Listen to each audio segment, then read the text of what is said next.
Guarantee Trust Bank has released its unaudited financial statements for the period ended March 31st, 2020. That's Q1.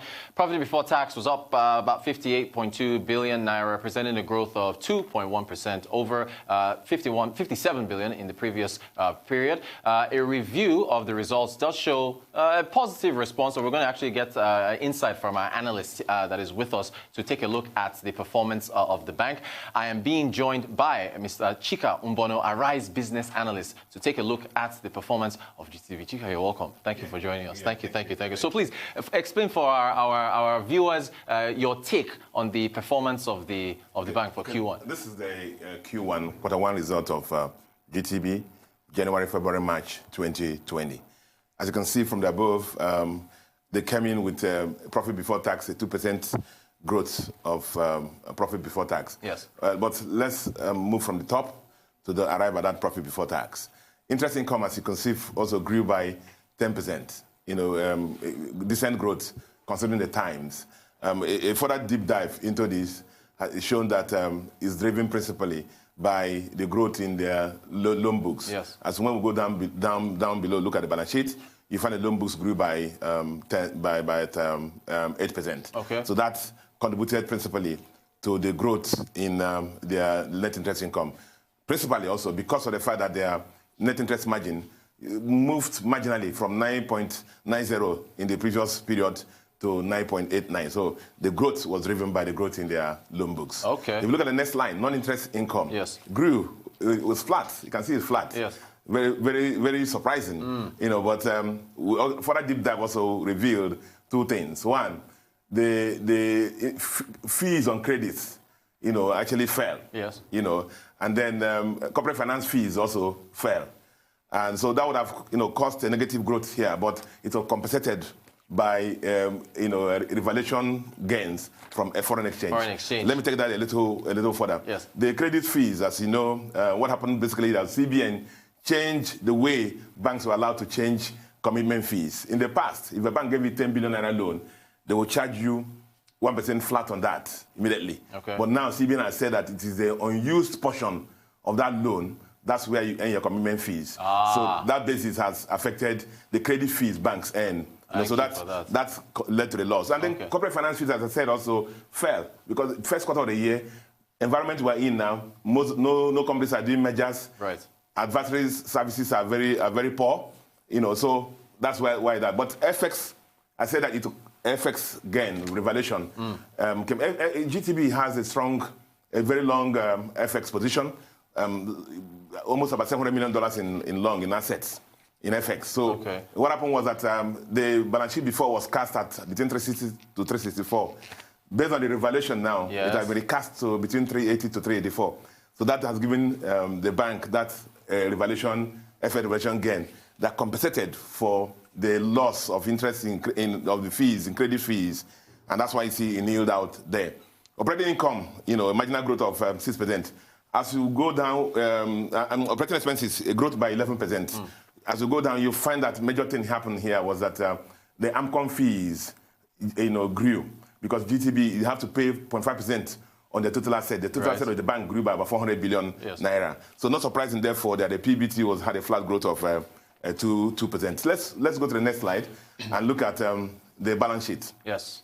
Total assets, as I said before, it grew by 8%, and that's accounted for the growth in their AMCON fees that affected their operating expenses. Yes. Net loans, again, grew by 8%. As I told you before, that accounted for the growth in their net interest income line. Okay. Total deposits, even the difficult period, grew by 8%. It shows you that the brand is solid and people are still believing in the brand and putting their money in the bank. Let's look at the ratios. Okay. Ratios. Figures are good. We talked about the net interest margin already. We talked about the fact that even though it's flat, the growth in the net interest income was driven by basically the loan growth. Right. Look at this is the pride of GT. Yes.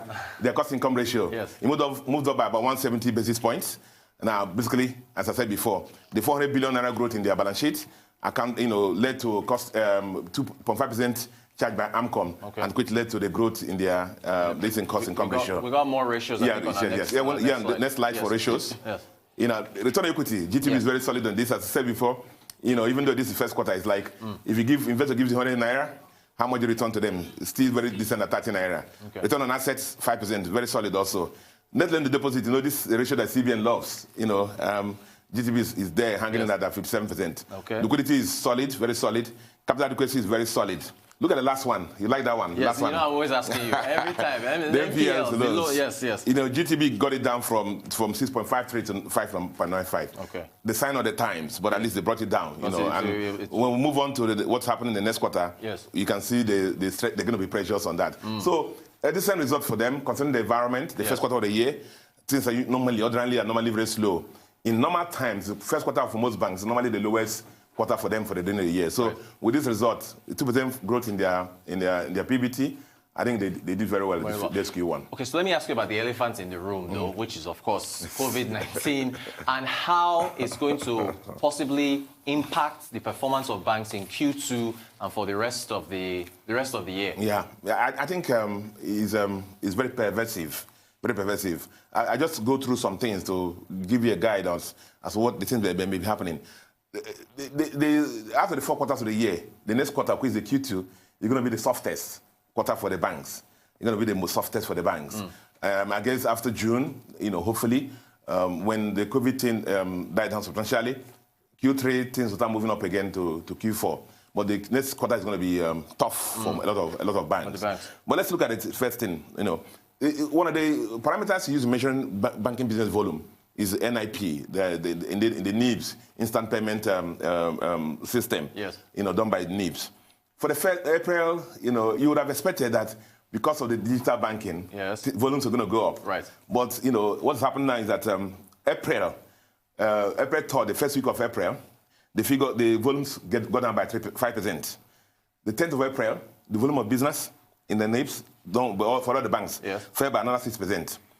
The 17th April, the 3rd week of April, it fell by a whopping 12%. Wow. So it tells you transaction volumes are coming down. Right. And this transaction volumes translate to fees for banks and other ancillary income. Yes. So that is hurting. So you can know that cost of risk is going to go up. NPL is going to go up. Right. Because of the fact that the issue. The environment is going to be very weak. A lot of businesses are closed down now. Cash flows liquidity and cash flow is negative. Those who have loans will be able to service the loans. So banks are going to be under pressure to be able to service those loans. Trade finance loans, for example, yes, they have been done, especially those who are done on confirmation lines.